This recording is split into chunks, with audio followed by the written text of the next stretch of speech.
म्हणजे कोकण हा सुसंस्कृत, नैतिकदृष्ट्या सगळ्या अर्थाने एक हे होतं.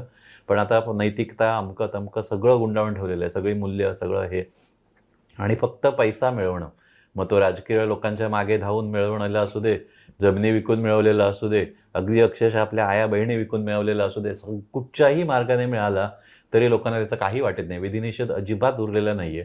आणि त्याचा परिणाम असा होतो, की जेव्हा तुमची नैतिकतेचाच ऱ्हास होतो, तेव्हा संस्कृती टिकत नाही ना, कारण संस्कृतीचा मुळात गाभा जो आहे, तो नैतिकता आहे. लेखकाकडे किंवा कुठच्याही कलावंताकडे जर नैतिकता नसेल, तर तो उभाच राहू शकणार नाही कलावंत म्हणून, साहित्यिक म्हणून. आणि मला वाटतं, की हे मुख्य कारण असलं पाहिजे, की आज असं झालेलं आहे, की सगळेच लेखक पुरस्काराच्या मागे धावतायत. पत्रकार कुठेतरी 4 आपल्याला कशी पाकिटं मिळतील ते बघायला धावले लागलेले आहेत. राजकारणी लोकांचं तर काय बघायलाच नको, की एकेकाळी या भूमीमध्ये नाथपैंसारखा माणूस होऊन गेला, ही दंतकथा वाटेल.